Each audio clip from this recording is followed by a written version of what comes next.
Lloyd, aka MegaBlitzz. In today's video, we're going to be looking at all the Day 2 decks from the special event. I'm pretty sure it's like Bologna. I like to call it Bologna, but we're going to be looking at all the Day 2 decks from that event, and we're going to be looking at the Japan Championships 2024 decks and the special event Mexico City as well. I'm really excited to kind of just look at these decks, especially with special event Mexico and Bologna or Bologna being the kind of like last big events going on with old rotation or before Twilight Masquerade has come out. But Japan Championship 2024 kind of giving us a little bit of a sneak peek of what NAIC might look like. So let's jump right in to those decks. Alrighty, here we are at those deck lists. Starting us off here with special event Mexico City, winning it all, being Gabriel Perez Centeno, playing Ancient Box. Now, I will say this again, I've been saying it before and quite a bit, but I will continue to say it. I feel like Ancient Box is a really underrated deck. I feel like Ancient Box has a lot of things going for it that a lot of people are really just not taking advantage of. Not only being a single prize deck, but having so many different elements. You have Disruption element with that Flutter Mane and its ability, Midnight Fluttering, shutting off our opponent's active Pokemon's abilities except for Midnight Fluttering. And then, of course, you get the Scream Tail being able to heal some damage as well with a supportive Singing, being a little bit more of a kind of toolboxy type way to play it. But I really like this card because not only A, are you just kind of fueling your discard pile with more ancient Pokemon, but you're also kind of saving your baby Roaring Moons and stuff for later in the game by being able to heal them with that supportive Singing. And then, of course, Roaring Moon being the big attacker. And then we have the Mill element being the Great Tusk with that Land Collapse, being able to discard top 3 cards of your opponent's deck as long as you play an Ancient Supporter card that turn. And this deck has a ton of them. Status Vitality, Explorer's Guidance. You got Earthen Vessel in here to be able to pitch some stuff. All kinds of ancient cards in here. So not shocked to see Ancient Box do well. Little shocked to see it win, but not do well. Then coming in second place, we got Dialga here.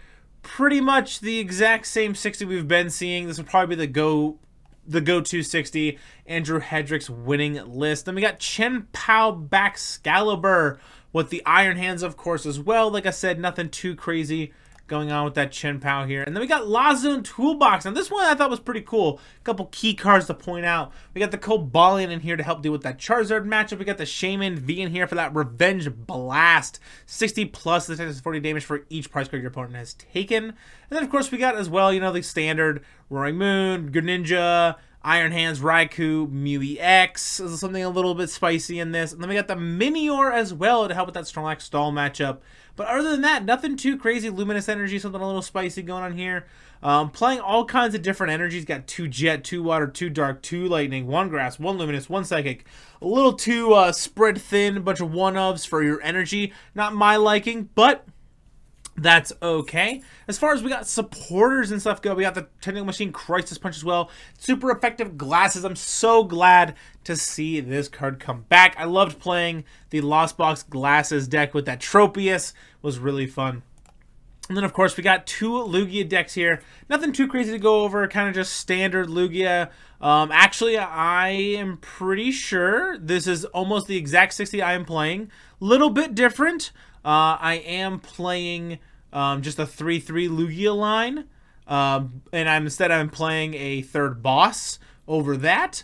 But other than that, this is the exact 60 that I've been playing for Lugia. So love to see that for me personally. Then we got another one here playing Double Clack Stadium. Make sure to get rid of that Luminion and get the Mew EX in here for a little bit of different variety attacker. 2 V-Guard energy. Let's see what the other list was playing. Maybe they were playing, okay, they're just playing 1 V-Guard, 3 Mist. That's exactly what I'm doing. Yep. Got another Chen Pao Baxcalibur here.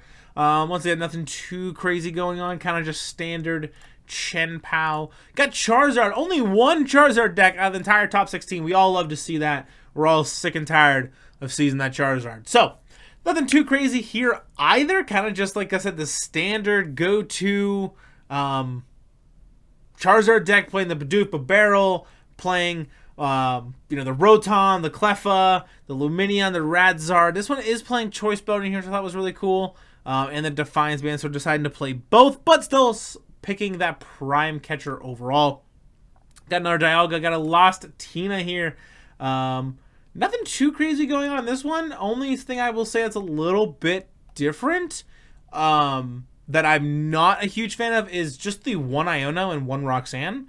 I would rather just play like 2 Roxanne, or like, I don't know. I think just 2 Roxanne's better, and I would like to play 2 Boss. 2 Boss, 1 Counter Catcher. I like the Prime Catcher. I just like that second. I like that second Boss.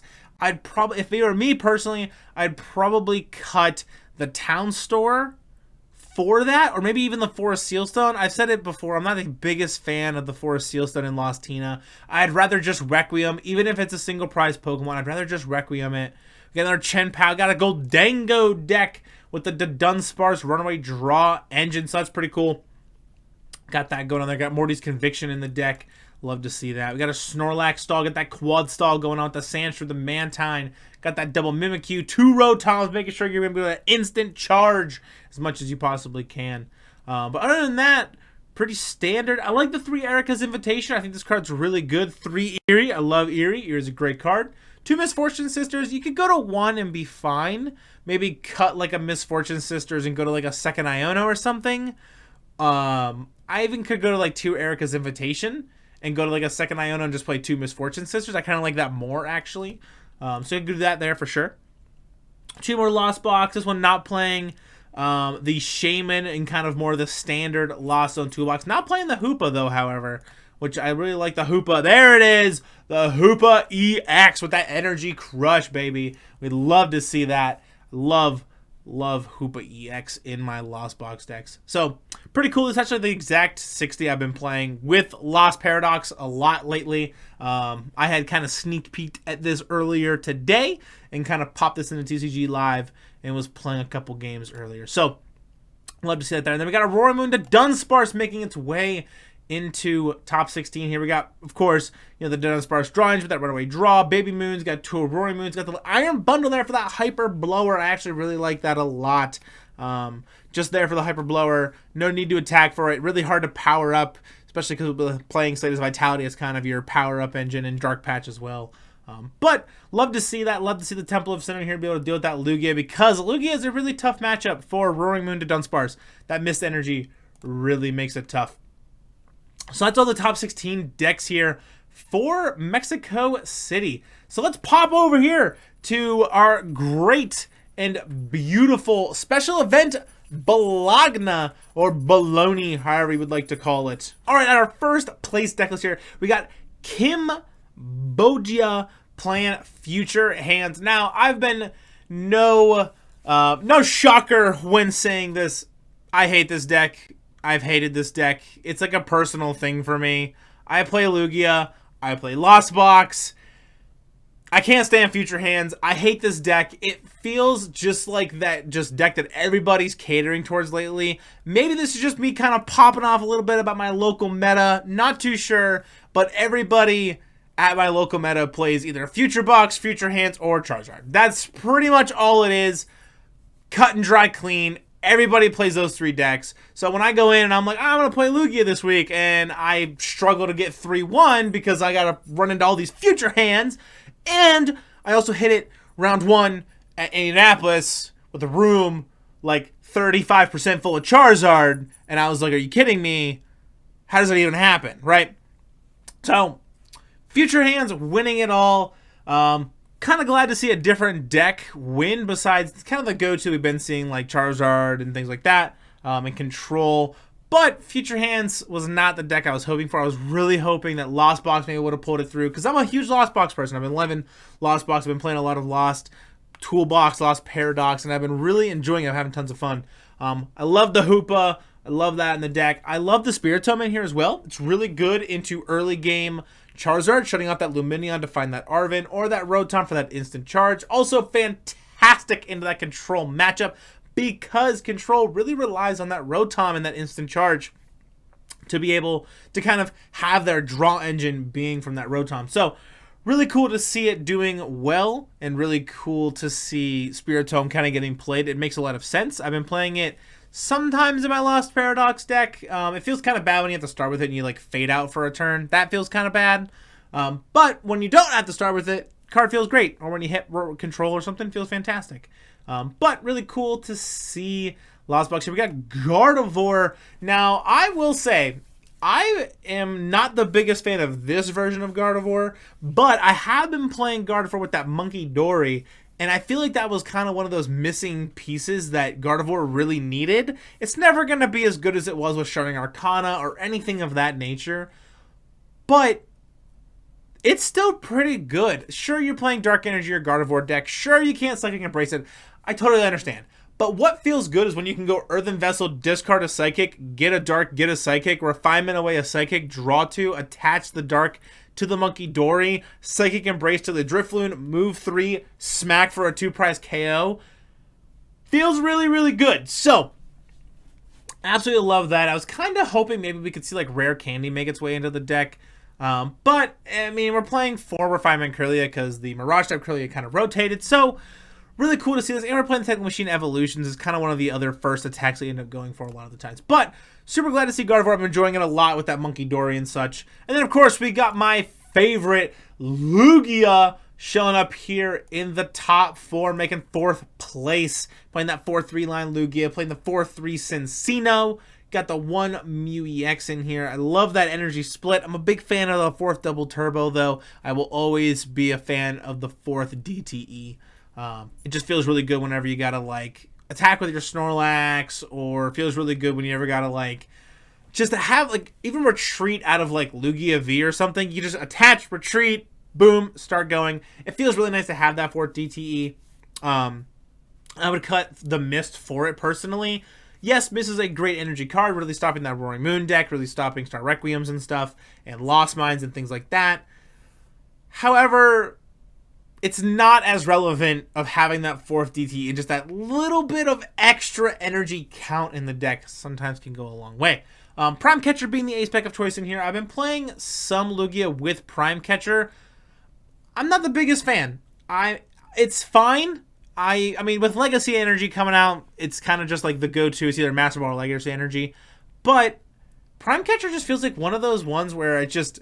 Every time I start with Prime Catcher, I'm like, man, I have like no need to use this because I just have Jet in my hand and I have Boss, right? So I'm just like, okay, yeah, sure, I could use a different support like Iono or something, but I don't ever have it. And then like every time Prime Catcher is prized and I need it, it's in the prize, right? So I'm like, this just feels miserable. So Prime Catcher feels kind of bad because if I prize like Master Ball or something, it doesn't feel as bad. Or if I prize Legacy Energy, that feels bad. But with Master Ball, if you prize it, you're like, oh, that kind of sucks, but you can still play the game without Master Ball, which feels nice. So, got to pitch out control here.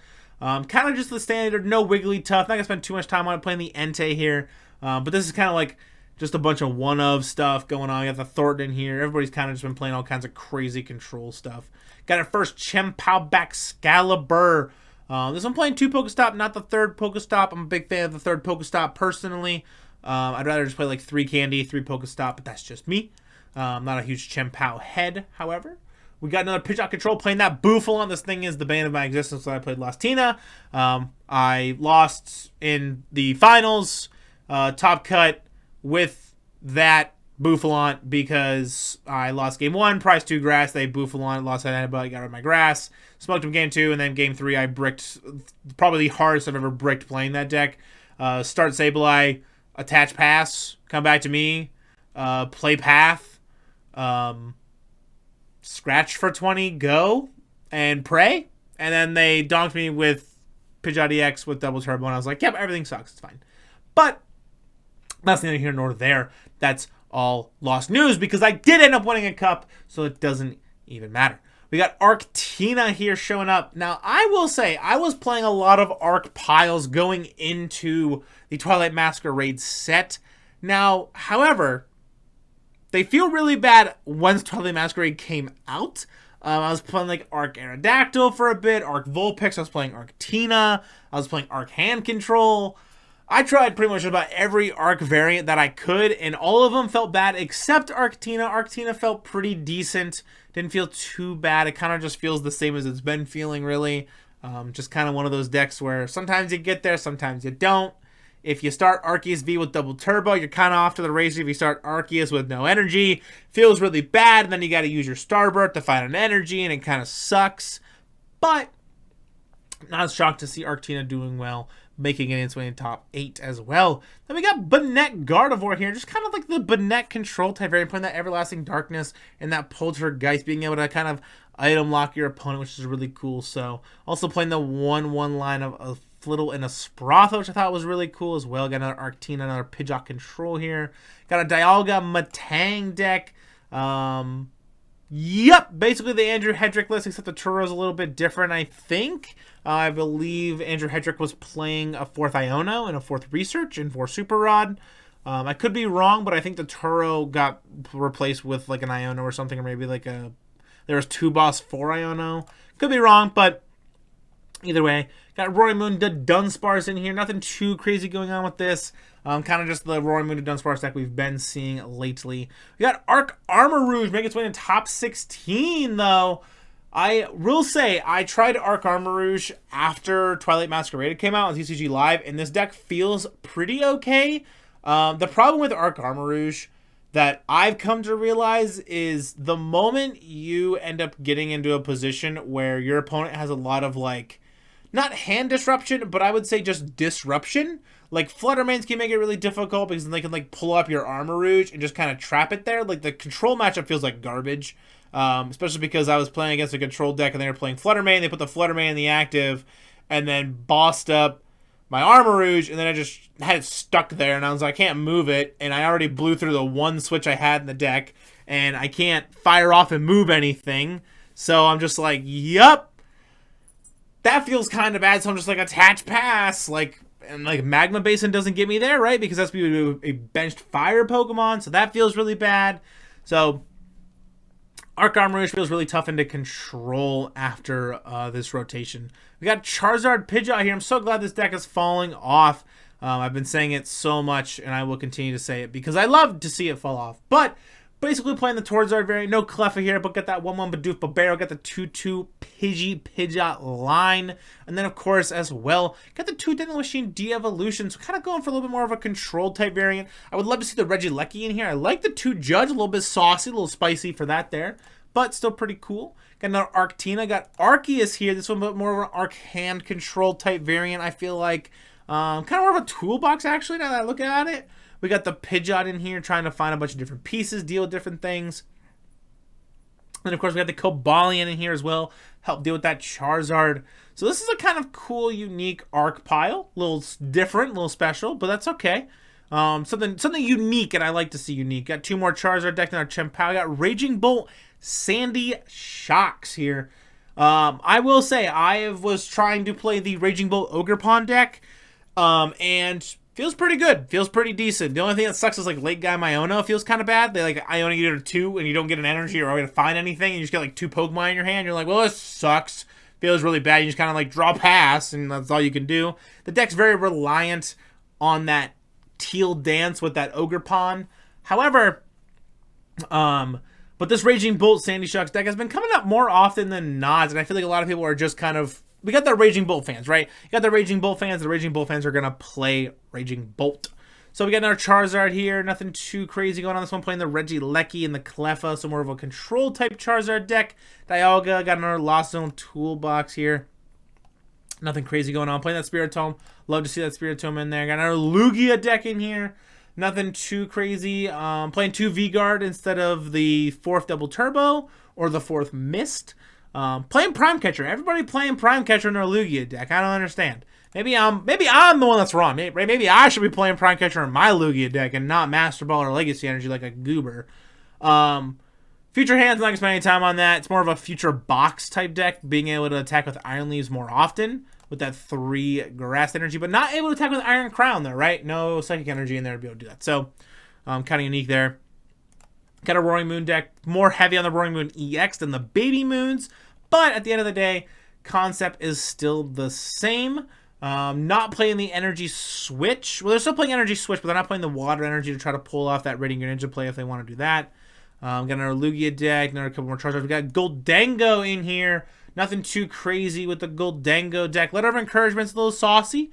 We'll say that. But other than that, pretty standard for a Goldengo deck. Got the Pokey, a V and V star in there. Got the Gimme Ghouls and the Goldengos for that coin bonus, so you can make it rain all over your opponents. And our Chien-Pao, Baxcalibur, got Arctina and our Lugia. We got a Tinkaton deck. I didn't know that. Let's take a look at this Tinkaton. Got the Runaway Draw, got the Dunsparce in there. Got the Tinkaton for the big hammer. So we're trying to get big cards in your hands. So we got Arzu in here. We got Morty's Conviction, Iona, Roxanne.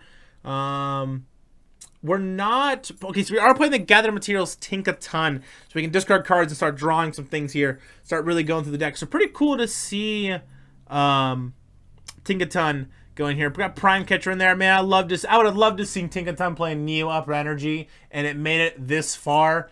Neo Upper Energy is like the worst aspect that got printed, in my opinion, in that whole block during Temporal Forces. And I would have loved to see this Tinkaton deck have Neo Upper Energy in it. I think that would have been great. Got Lost Sablezard going on in here. Got the Iron Hands, got the Iron Bundle, got the Radzard. So we're able to pull off some pretty cool stuff. No attacking with Iron Bundle, though. I think you could go a long way with that. I think if you just take one of those lightning energies, and then swap it for a water energy, you can go a long way. So you can attack with that Iron Bundle for that Refrigerated Stream attack. I think could be really cool. Another Charizard, another Gardevoir, another Lugia. A couple more Lugias down here. We got Snorlax Stall, got that Quad Stall, got the Quad Lax going on with the Double Rotom. Double Rotom seems to definitely be the way to go because you don't want to prize the one or get KO because it feels kind of bad. Future Hands and our Dialga. Raging Bull Palkia going on here. Now I will say, Raging Bolt Palkia feels like it's kind of one of the worst Raging Bolt type variants. I mean, Lost Box, Raging Bolt's also kind of up there too, but if you're going to play Raging Bolt, just play like Raging Bolt Sandy Shocks, right? It's kind of the go-to one. So I just picked that for that there. We got Arc Armor, we got a Lugia, got a Future Hands, Raging Bolt Palkia. Got a Sprotha going on here with the Xatu for the Clairvoyant Sense. I would like to see a 3/3 line of this, actually. I feel like that'd be a lot better. Maybe cut like the Spiritomb and cut like the Mimikyu. I mean, you're getting a little cute with it, but the nice thing about Sprotha is it's a good deck, right? Sprotha is a good deck. It's slept on. If you don't respect it, it's going to get you. Got our first Ancient Box deck here. Got the Great Tusk in there, so you'll be able to do some milling action as well. Got the Fire Energy as well in here, so you're actually able to shred with that Koraidon if need be, which is pretty cool. Got the Arctina, got an Arceus here, Lost Box Charizard, a couple more Charizard Pidgeots. Take a look at one of these. Nothing too crazy. Yeah, everybody's playing the same Charizard decks. That's what everybody does. Got Lost Tina. I will say, I like this, right? This is the list that I would play. This is pretty good. I like the TM Devo. I don't know how I feel about the canceling claim. May not need that, but still pretty cool. Going on here, got Future Hands. A couple more Charizard decks. Once again, let's take one of these. Another Charizard Pidgeot. Nothing crazy going on. Our Goldengo deck. And they got Lugia, Ancient Box. Another Pidgeot Control down here. Got the Bouffalant. Got the Luxray. Got the Sandshrew. I'm not the biggest fan of the Sandshrew. Like, I get it.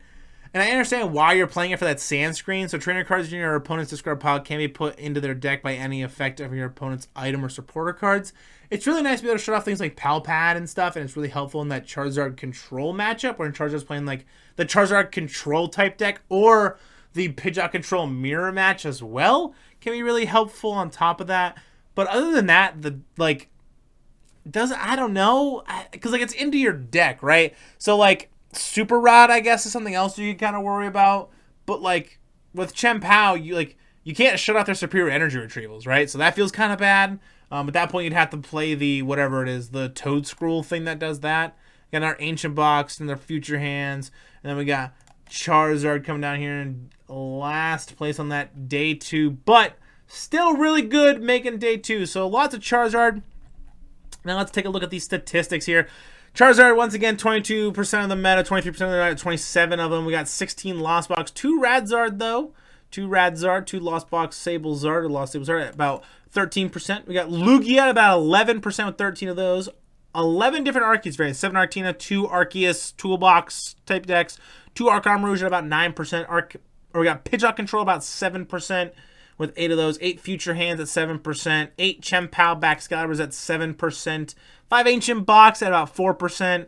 Then we got 4 Gardevoir Dialga and Lost Tina at about 3%. 2 Roaring Moon decks, Roaring Moon to Dunsparce and one Big Roaring Moon. 2 different Raging Bull decks, Exchange Shots and Palkia. 2 Stall, 2 Goldengo at about 2% of the meta. And then, of course, we got 1 Banette Gardevoir, 1 Tinkaton, and 1 Sproutha at about 1% of the meta. Now, let's take a look at these top 8 decks here of Japan Championships 2024. Starting us off here in 8th place, we got that Gardevoir deck. Playing that Monkey Dory. Got 2 Monkey Dory in there. Got that Dark Energy to be able to... Monkey Dory says Adrena Brain. Once during your turn, if this Pokemon has a Dark Energy attached, you may move it with 3 damage counters from one of your Pokemon to one of your opponent's Pokemon, which is really cool. You're also able to Mind Bend if you ever need to. 60 damage to your opponent's active Pokemon is now confused. So pretty cool if you're able to, like, in the control matchup, you're able to, like, counter catch her up. You know, something, and maybe control it or something would be kind of cool. Like Mind Bend, make it confused or something so they can't retreat out of it or something would be kind of neat. Not too sure, though. I think you can retreat out of confused, actually. Status conditions don't come up in Pokemon all that often, which is kind of crazy to think about, actually, because it's a really big thing in the video games, I feel like. But, pretty cool here. Got the 210 Machine Evolution, and let's see what we got for our Ace Spec of choice. We got the Unfair Stamp. Now, I will say, Unfair Stamp and Hero's Cape still feel really good for Gardevoir, whichever one you pick. Unfair Stamp saying if your Pokemon was knocked out, you can shuffle, each player shuffles their hand to their deck. You get 5, your opponent gets 2, which is still pretty good because you get a disruption on a item card. However, Hero's Cape makes it so you can still attack for big damage with your Drifloon and stuff. I love the Tatsugiri in here with that attract customers as well. Still really cool. So glad to see Gardevoir still doing pretty good, especially because I've been playing quite a bit of Gardevoir. And then we got Roaring Moon here with Darkrai V-Star, baby. Love to see it. Dark Pulse, 30 plus, 30 damage for each Dark Energy attached to all of your Pokemon. Star Abyss for that V-Star power, because that's the V-Star power you're going to be using during a turn. You put 2 item cards from your discard pile into your hand. So now your 4 Dark Patches turn into 6 Dark Patches, and we love to see that. So absolutely incredible having that big Roaring Moon here. We got the baby Roaring Moon as well. Got the 1/1 Darkrai. Really like that. I really like Darkrai. I remember playing Turbo Darkrai for the first time, and that was actually one of my better videos as well on the channel here. And the deck was really fun. It was really fantastic, and it was really fast, really aggressive. I love that Star Abyss, being able to just like recycle your Dark Patches and stuff. Felt really cool. Then we got another Luke. We got a Lugia deck coming in here. That Blood Moon Ursaluna EX. Got the Iron Hands in here. Playing the Legacy Energy. Playing Jamming Tower as well. Pokemon tools attached to each Pokemon have no effect. So I really like that. Jamming Tower seems like a really good stadium, especially against things like, you know, Gardevoir or Control or anything like that. Shooting off 4 Seal Stones is really cool as well. So pretty cool to be able to see that in there. Got another Lugia deck here, playing Legacy Energy as well. Got Roseanne's backup. I really like Roseanne's backup in here because Legacy Energy says that if the Pokemon this card is attached to is knocked out by damage from attack from your opponent's Pokemon, that player takes 1 for your prize cards. The effect of your Legacy Energy can't be applied more than once per game.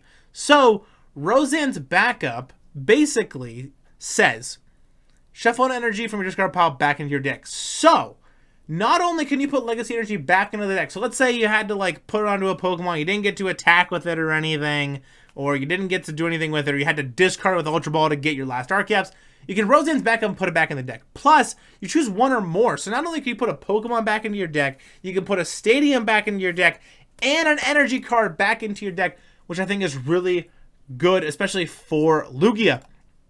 Another Lugia deck here, playing Snorlax Block actually in the deck, which I thought was really cool when I had seen that. Playing the Luminous Energy in here, the Legacy Energy. It'll attack with Radzard if it needs to. Got the Jamming Tower in here. Not playing Roseanne's backup. I will say, I'm not the biggest fan of this Carmine card. Let's see if the other Lugia decks are actually playing the Carmine. It looks like that one was not playing Carmine, and this one was also not playing Carmine.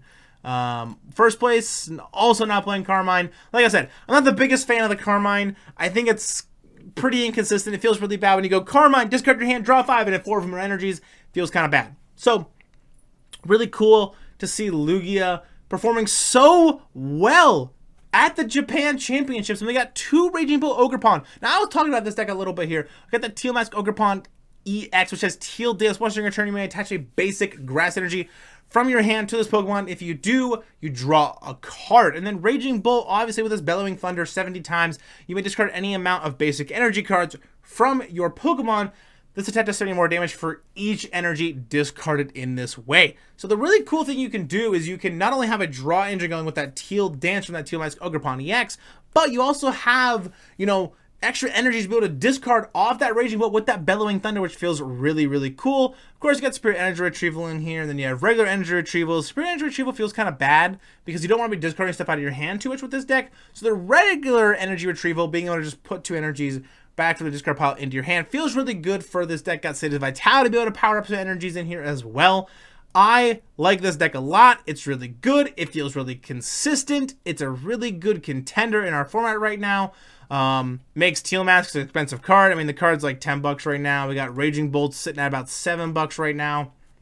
So once again, pretty cool to see a second Raging Bolt. Nothing too crazy with this first one here, but this second one got the Iron Bundle here. Got the Shady Shocks as well to be able to Magnetic Burst if you have 3 more energy in play. This deck does 70 more damage. So a really nice single prize attacker in the deck as well with that Sandy Shocks. We got the Iron Bundle for that Hyper Blower, which I feel like is really good. Some extra disruption because we only got like 1 boss in the deck and 1 Prime Catcher in the deck. Sure, we got Pal Pad in the deck, so you can put boss back in, stuff like that. But it does feel nice when you have that Iron Bundle, just some disruption, be like Hyper Blower, boom, move a thing.